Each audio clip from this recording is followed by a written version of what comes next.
we want to talk about Klimkait Deguchi at the Tel Aviv Grand Slam 2023. But before we get into their, the tournament matches and their matches in the finals, which I'm very curious to hear your assessment of all of that, I want you to tell us about both of these competitors, starting with Klimkait. What's her strength as a competitor? How would you describe her strength as a competitor in judo? Okay, well, Jessica Klimkait and Christa Deguchi, their backgrounds, their respective backgrounds, and the context of their rivalry is super interesting. It's super interesting. Okay, so Klimkait first, I guess. Since you asked about her first, let's see. I mean, Jessica Klimkait, her strength, of course, is her drop techniques, right? The drop seoinage and the drop sode, which are very similar. The gripping is a little bit different. The sode involves, double sleeve usually. She usually does it from double sleeve. And then the drop seoinage is a drop morote seoinage. And the way she enters into both and the way she executes both are very similar. They are almost interchangeable. The gripping is a little bit different, but it's her bread and butter. It's her main technique. She does do one or two other techniques, but she's really mainly a drop player. And in the early years, I remember even Neil Adams, commenting that she should expand her range. That it's somewhat limited, just doing drop techniques and all that. But she has shown over the years that if you're so good at that technique, maybe it's enough, and she has developed an almost unstoppable drop morote seoinage, drop sode surikomi. People can't stop it. People know it's coming. They know that's what she does. They know what to expect, but they can't stop it. And it still works at the highest level, and even if it doesn't score, she can, she attacks so much and so often that the opponents get penalties, and so it's just, I think her strength is the power and the dynamism of her drop techniques and her relentless drive. She's always attacking non-stop, and almost in a tactical way. I mean, it's like if I can't throw you, I'm gonna get you to incur penalties. And so it's just non-stop attacks and really very, very effective drop techniques. And also in very recent years, she's also developed some pretty good newaza groundwork. She didn't used to do a whole lot of newaza. In the early years, she was mainly a tachiwaza player with very little newaza. But in recent years, she's developed a nice sankaku. She has a huizinga roll. That's a technique made famous by Mark Huizinga. And she's had quite a bit of success with that at the Olympics. And she actually used newaza, which surprised quite a lot of people because most people think of her as a tachiwaza player. But yeah, it'll be her powerful drop techniques. That's her strength. If I can ask a follow-up, if you don't mind, in terms of you're a big historian of the sport, of course. Is there anyone she reminds you of from back in the day? And I apologize if I'm putting you on the spot here. I should have probably drafted this question in advance, but I'm just curious. Is there anyone that you would compare her to in terms of her fighting style and so on? Well, there are other drop seoinage specialists over the years, right? But I would say there are not that many who are so incredibly focused on the drop technique. Like people think of Tadahiro Nomura as a great morote seoinage player, and he was. But if you watch his career, he had actually many techniques. He did Tayatoshi, he even did Uchimata. He was capable of doing Uranage. He even did in one of the competitions a kind of Kataguruma side takedown, and so on. And he's got Ippon Seoinage as well. So he had a wider range of techniques. He's principally a drop Morote Seoinage player, but wasn't as exclusively drop Seoinage as Klimkait, you know.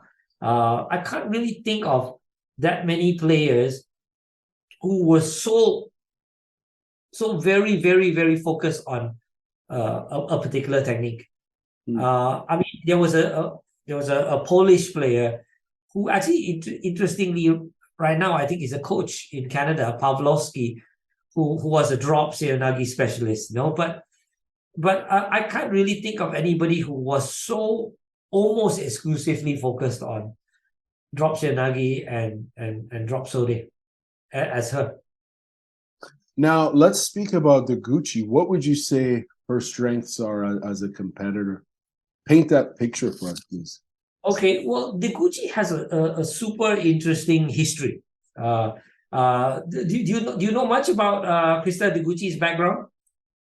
Not that much, to be honest. I know obviously she was competing for Japan, and I've been following her along the way, particularly when she jumped over. And she's Canadian, of course. She's Japanese Canadian. So, but educate us on her, please. Okay, so what was interesting about Deguchi? I think the real interesting thing is that when she was a young player, a junior player, she showed really a lot of potential, and then you know, after October 2014, her career stalled for about 3 years. You know, from October 2014 onward, until October 2017, that's a period of 3 years. When she was in Japan, she didn't represent Japan in any IJF competition. She didn't do any international competitions for 3 years. I don't know the exact circumstances of why that was, but it was during that period when Kaori Matsumoto, who's a great Japanese Olympic champion and I think double world champion, she has, I think, 2 world titles and an Olympic champion. It was during the reign of Kaori Matsumoto. So basically, when you have such a dominant player like Kaori Matsumoto, nobody else had a chance. And so Christa Deguchi had no international fights from October 2014 to October 2017. And during those 3 years, people thought, well, her career is over. I mean, you know, she's not fighting. But then in October 2017, she emerged as a competitor for Canada, right? Because her father is Canadian and she got an opportunity to represent Canada instead of Japan. And in her first 2 Grand Slams, after she switched countries, she failed she lost in her first match. Her first her debut as a Canadian fighter was at the Abu Dhabi Grand Slam, and she lost in the first match. Then she went to the Tokyo Grand Slam and lost in the first match as well. So it looked like her comeback, you know, was over even before it started. But then something interesting happened. Then after that, she won the Paris Grand Slam. She won the Paris Grand Slam, beating Tsukasa Yoshida, the Japanese champion who replaced Kaori Matsumoto. So she won that. Then she won the Pan American Championships. Then she won the Hohhot Grand Prix, the Zagreb Grand Prix. You know, so she started winning and representing Canada in the 2019 World Championships, which was held in Tokyo. She beat Yoshida, the top Japanese, in her home country, on home ground in Japan, and won the world title in 2019. So I think that was a sweet victory for her, you know, because she wasn't able to represent Japan from 2014 to 2017, and now, you know, representing Canada, she beats the Japanese champion in Tokyo and wins a world title, right? Right. So she wins the world title and she's this new world champion, this great find for Canada. And, you had Jessica Klimkait also doing well internationally. And for a while, if you look at the IGF rankings, it would be Klimkait number 1 and Deguchi number 2, or Deguchi number 1 and Klimkait number 2. They were neck and neck because both of them were doing well internationally. But when they fought each other in IJF events or international events, Deguchi always won. And, for 6 consecutive international fights, mostly IJF events, but I think there's 1 Pan American Championships in there. But 6 in a row, Christa Deguchi won. Every single time they fought in those 6 competitions, Christa Deguchi won every single time. So going into the Tokyo Olympics, most people, including myself, assumed it's going to be Deguchi that's going to be picked. She's a world champion. She always beats Klimkait, but then something unusual happened. COVID happened. I'm not sure if you're aware of this, but Canada was thinking of, because they had difficulty choosing between the two, right? Both had qualified for the Olympics. Who do you choose? So they were going to have a runoff with 3 fights, 3 matches, and whoever wins best of 3 would go to Tokyo. But COVID happened and they couldn't hold that special championships. So they decided, okay, the 2021 World Championships will decide who gets to go. And in the 2021 World Championships, Klimkait became world champion. So she got to go to the Olympics, and she won a bronze there. So suddenly she's a world champion and a bronze medalist, and Deguchi is a world champion but with no Olympic bronze. So suddenly Klimkait shot above Deguchi, and Deguchi wasn't doing well in the IGF circuit for a while, but recently she rebounded. Okay, she won the Baku Grand Slam. Yeah, she won gold in the Baku Grand Slam. In the Jerusalem World Masters, she won gold again. So she rebounded. So everybody was really excited about this Tel Aviv Grand Slam, because Deguchi was in Pool A and I think Klimkait was in Pool C, which means they could meet in the final if they beat everybody else. And indeed, they did meet in the final. And that was their 7th encounter. And everybody knows that, in the past 6 encounters, Deguchi won. Would Klimkait finally make a breakthrough? Well, it turns out she did. And she beat Deguchi. So first time after 7, she, I guess, 7th time lucky. Well, you can't call it luck. She won it well. She won it in golden score. She threw Deguchi. But it was definitely a war. I'm sorry, I don't mean to interrupt there. It was. I appreciate all this information you're sharing with us here. I'm curious to know. Well, I guess this is a 2-part question. How common is it having 2 top players, in the same division competing for that spot? Like, is there? Can you kind of give us a quick kind of historical? Looking back at history, are there similar storylines? Nothing as I think dramatic as this one. But yeah, you definitely do have, especially in Japan, right? In Japan, because they've got such depth of talent. Usually, the number 1 and 2 are both world level. Usually 1, 2, 3, and 4 are world level, but 1 and 2 are absolutely top champions. Like for example, in the 73 division, well, there was Ono, and then he's retired now. I say was because but there was Ono and there was Hashimoto, and both of them were world champions, right? Absolutely top world level players, right? At 66, you've got Abe and Maruyama, both are world champions, right? At 60 kilos, you've got Takato, who's a Olympic and world champion, and you've got Nagayama, who's not a world champion, but really up there in terms of capabilities. So you've got, but also in the women's division. I mean, you look at Hifumi Abe's sister, Uta Abe, at 52. She's a world and Olympic champion, but you've got Shishimi Ai, who's I think she's a double world champion, in the same category. So in Japan, you see that a lot.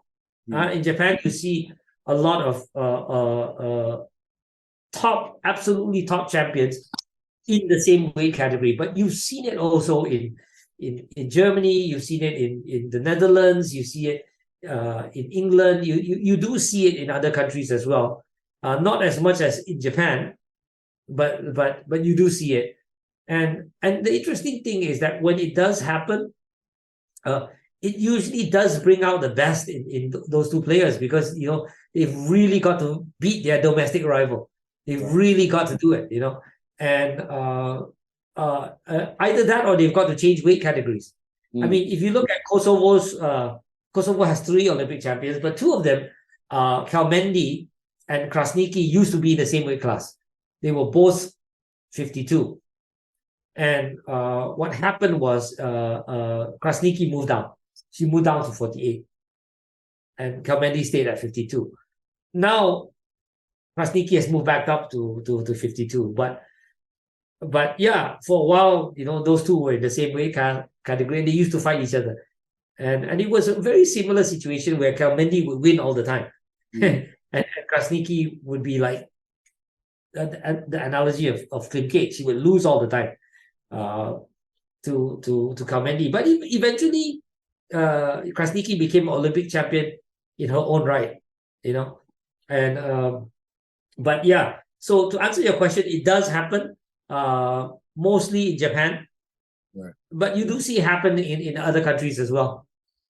Now, it's interesting you mentioned the word drama, right? Or dramatic. It's very dramatic. And, for me, I was thinking about this for quite some time. I'm like, man, why can't we have a Netflix documentary, you know what I mean? Exploring these sorts of incredible rivalries, which I think as a fan of this sport, judo, I think values is good for the sport in general, of course. And as you mentioned, it brings out the best of both competitors. And I kind of want to explore that with a follow-up again. In terms of Klimkait, pardon me, how does she lose? How do people beat her? What do they look for to exploit in her in terms of, how does she generally lose? Would you think? Well, I guess what I'm asking is, what's her weakness? What do people look for when they fight against? In the past, when she's lost, she has lost because of penalties. She has lost because of penalties, right? It's but she's a really solid fighter, right? I mean, she's very good at tachiwaza. Her drop techniques are superb. And she's gotten really strong in newaza as well. So, but people have beaten her on penalties. So she's misplayed or miscalculated certain tactical plays before, where she lost on penalties. Got Hansukumake because of penalties. And so I don't know if you want to describe that as a weakness, but she has been defeated through penalties. Right. Yeah, no, I struggled with the word weakness. I don't, I don't want to mention, but just in terms of simple terms, I just say weakness. But I'm saying, everyone has something, I would imagine, as a competitor that possibly could be exploited on competition. During competition. I would say that she doesn't have, if you want to talk about, there are certain players who are, okay, he's not good in newaza, right. His weakness is newaza, or his stamina, he runs out of steam after 4 minutes or whatever. I don't see that kind of very obvious weaknesses that anybody can exploit. I mean, she's very good in tachiwaza, very good in newaza, and it's not like she's not a tactically aware player. She's also very tactical. But I've noticed that she has lost on penalties. But when she fought Deguchi in Tel Aviv, it was quite a tactical match. I mean, she did fight Deguchi quite tactically, and it was actually quite obvious that Deguchi was more going for the throw. And she nearly threw. Well, she did knock Klimkait down a few times. You know, she came in with some good attacks and knocked her down. No score, but Deguchi was going for the throw, and Klimkait was fighting more tactically, more strategically, because she's lost so many times to Deguchi before. Maybe she had a more tactical approach to fight. But in the end, she threw Deguchi. She won by a throw. But she was fighting very tactically, a lot of gripping, controlling Deguchi's power hand. It was very tactical fight. What would you say in terms of that same question I asked for Deguchi? But before we dive into their matches, what would you say Deguchi? How does Deguchi lose? What happens? Is it the same sort of scenario?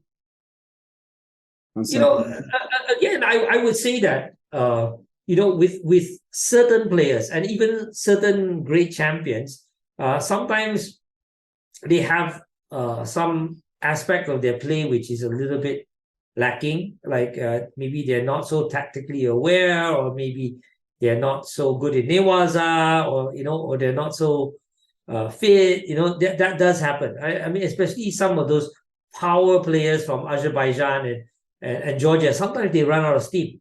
After 4 minutes, they run out because they're so powerful, and they just give it all they've got in the regular time, and then you go into golden score and they run out of steam. And so that's their weakness. And you've seen certain players from Japan who are not so tactically aware. You know, they can throw big, but they can't really play the Shido game and things like that, right? So there are weaknesses. But Deguchi, like Klimkait, is a very solid Tachiwaza player. She's a very solid Newaza player as well. She's good in Newaza as well. You know, so I think she doesn't have any weaknesses in that, obvious weaknesses in that regard. If anything, maybe I would say she's not so obvious a tactical player. She's going for the throw. So, but that's not so surprising because she comes from Japan, and most of I mean, you know, she's Canadian, but I think she grew up in Japan and her training is in Japan. And there the ethos is to go for throws, right? To go for the ippon and to throw. So you could see that in the Tel Aviv final as well. She was going for the kill. She was going for the throw. She was trying to throw Klimkait, while Klimkait was fighting more tactically. And so perhaps she's not so much of a tactical fighter. And maybe I would say Klimkait is a little bit more tactically aware or more tactically savvy than Deguchi. And I think going forward, if you see them fight again, I think you will see the same thing. You'll see Klimkait approach the match in a more tactical manner. Who's the better fighter? Who's the better competitor? Sorry, I'm putting you on the spot here. You don't have to answer. Well, yeah, I mean, I guess the answer to that question would be, you know, who prevails, right? Because results, you know, is what counts, right? So we'll see at the end of this Olympic cycle who gets chosen for the Paris Olympics. Right now, it's up in the air. It looks like Klimkait has slight advantage, but you know, both of them are world beaters. They're absolutely at the top of the game. They can beat the best in the world. But it's 6-1 in favor of Deguchi in terms of their matchups. Right. So it'll be interesting. I mean, let's say both of them qualify for the Olympics, which I think would be the case. How will Canada choose, right? Will they have that special runoff and have them fight 3 matches and see who wins the best of 3? Or will they look at who has the highest position in the last World Championships before the Olympics? I'm not sure. It depends how they choose to do it. But I guess the better fighter will be the one who makes it, you know. You just have to go by results. But you know, basically Deguchi is a more has more versatility in terms of her throws. She has more throws, a wider range of throws, more versatility. And Klimkait is very focused on drop seoinage and drop sode. So that's the difference between their approaches. And I would say Klimkait is more tactically savvy, more willing to play the tactical game. I think that's not really the approach, the inclination of somebody like Deguchi to fight tactically. She's more Japanese in that sense. She wants to go for the throw. Do you think Deguchi is going to have to maybe explore a different approach in regards to dealing with Jessica? I think so. I think for sure. Well, Deguchi has shown that she can beat the best in the world, right? She can beat the rest of the best. She has shown that she can do that. But now, after Tel Aviv, we know that Klimkait can beat her. Right. We know it's possible, right? Before that, it was Klimkait never beat Deguchi, but now we know Klimkait can do that. And I'm sure she and her coach will be watching the video over and over again to see, right, how did Jessica Klimkait spoil her grip and fight tactically and win out in the end. And I'm sure she'll be studying that tape, and I'm sure she will be adjusting her approach, at least with regards to fighting Klimkait. She might not necessarily have to change her approach when fighting other players because her approach is working, right? She's beating other top players from the world. But in fighting Klimkait, she may have to adjust accordingly to in order to beat Klimkait, who has found a formula, found a way to beat Deguchi. Yeah, and just before our interview here, I went back to watch the match, and particularly the walkout as they were making their way over. And if you go back and you look at Klimkait, man, she looks so intense when she's walking out there, bro. She like the raw intensity there. It was just like this undercurrent of just, she was mentally prepared for war. It's one of those things. And I'm just a fan. I'm watching this stuff.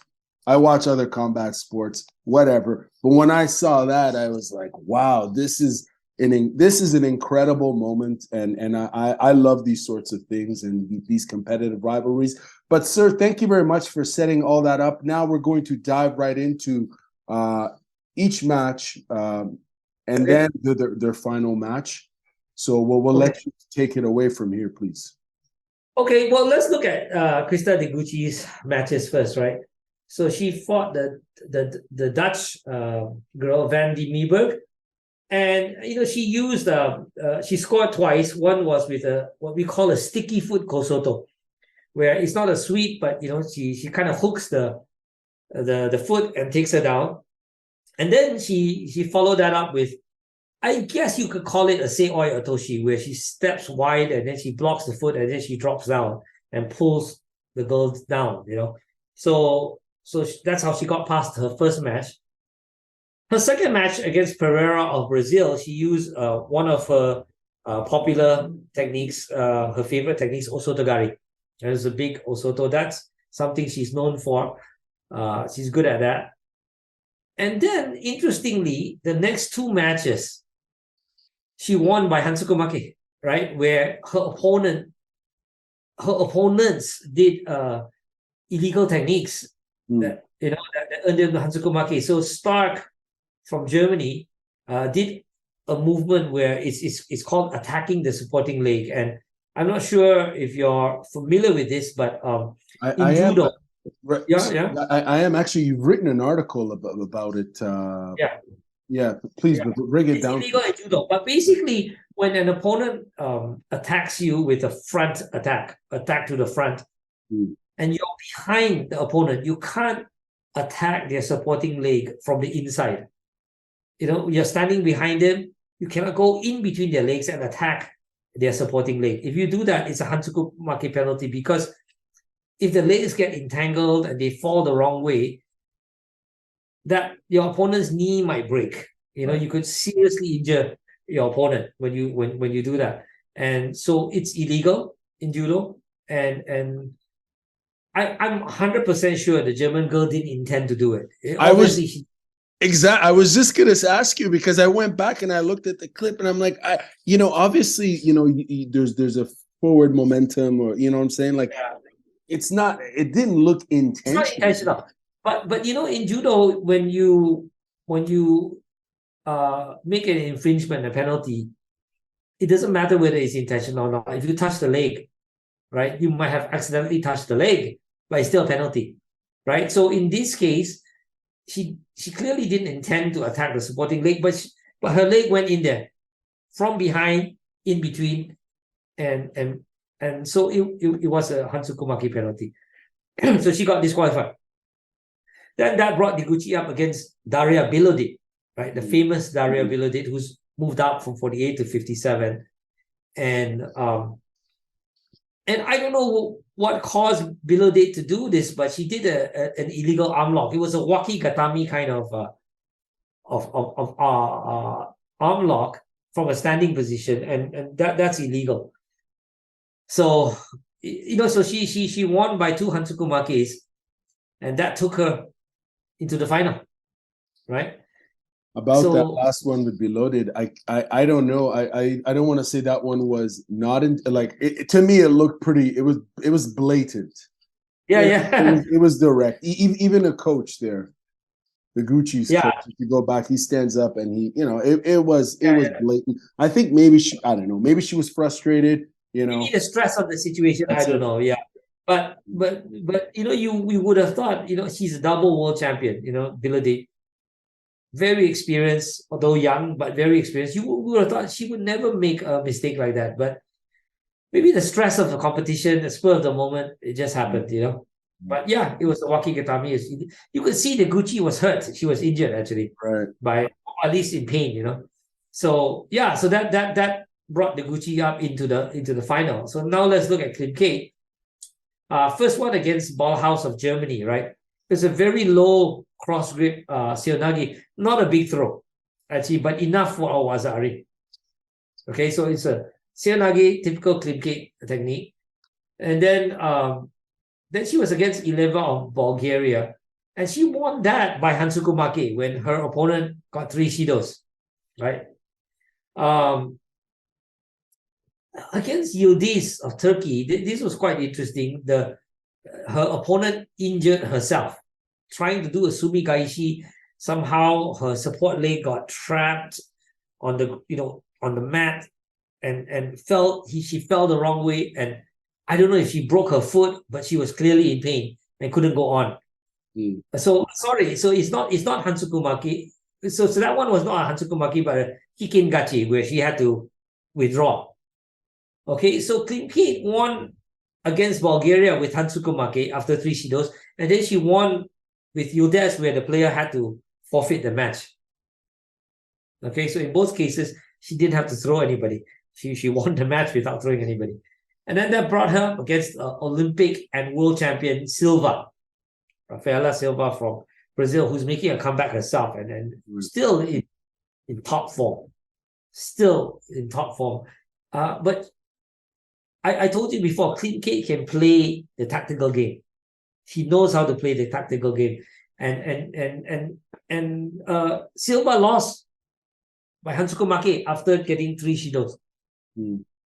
So Klimkait is very good with tactics, right? She can play tactics and force you to get shidos and all that. And so she won by Hansukumaki. So that is yet another match that she won without having to throw her opponent. And then that brought her into the final against Deguchi. And now, you can see. Sorry. I want to, if you don't mind, in terms of attacking the support leg there with Stark, have people actually gotten injured at tournaments, at major tournaments, due to someone attacking the support leg? Have you seen any of that happen? I have not actually seen it. The times when it doesn't happen often, but the times when it does happen and a Hansukumaki is given, the opponent usually is not really even in pain. Sometimes they're rubbing their legs, and you don't know whether that's play acting or but to emphasize the fact that it's an illegal technique, whether just highlighting it to the referee or whether they are really in pain. But I've not seen anybody like break a leg because of it, you know. But the potential for it is there if you look at it. If you insert your leg from behind, in between, and attack the supporting leg, right, you could very easily imagine if both of them fell to the ground, and the opponent's leg is straightened, that the knee could be bent the wrong way. It could be hyperextended and bent the wrong way. You could see how it could be a dangerous technique. But to answer your question, I've not actually seen an injury as a result of that. I've seen an injury as a result of wakigatami, though. I've seen many injuries where arms got broken, you know, because of wakigatami. So wakigatami definitely is a very dangerous technique. Do you think Deguchi was injured going into the match here? Because, you know... Oh, it didn't look like it. It didn't look like it. Okay. Yeah, it didn't look like it. I mean, she lost because Klimkait managed to control her power hand and was fighting tactically. And then, you know, in a moment of, I guess, distraction during the golden score, she managed to drop underneath Deguchi and throw her with a drop sode, which she never was able to do before. She had never, you know, as good as her drop shionagi and drop sode are, as good as those throws are, she was never able to catch Deguchi with that until now. And then she did it this time. But she was fighting a very, very tactical match. In terms of the takeaway for you, this Klimkait Deguchi saga, what are, as fans, what can we expect from these two moving forward? Because obviously, you know, there's the World Championships, they're down the road. Next year, we've got the Olympics. So this is a very, I would imagine, critical time for all these competitors, not just these two. But what's your takeaway overall from this tournament? In terms of them versus the rest of the world, or in terms of them against each other? Well, let's explore both. Okay. Well, see, the thing is that, like I said, both of them have proven that they are world beaters, right? They can beat the best in the world. Both of them are world champions, right? So obviously they can beat the best in the world. So what you can expect is that Deguchi and Klimkait are going to be at the top of the medal of the IJF rankings for, you know, the coming year leading into the Olympics. You can see, you know, I wouldn't be surprised if they're, you know, either taking the number 1 or the number 2 spot. You know, it could be Deguchi at number 1 and Klimkait at number 2, or Klimkait at number 1 and Deguchi at number 2. Certainly, the top 3 spots, you know, would feature these two, if not the top 2 spots. And I think you will see that going forward, neck to neck, just like before, you know, leading into the Tokyo Olympics. So the interesting question is, how will Canada decide who to choose? Because I think it's almost certain both will qualify. It's almost certain both will qualify. Right. So you have 2 qualified, you know, for the Olympics. How do you choose? Right. And are you going to have a special playoff, best of 3, or are you just going to rely on the results of the World Championships? I don't know. So that'll be interesting. It sure will be, and we're looking forward to following along and seeing how things unravel.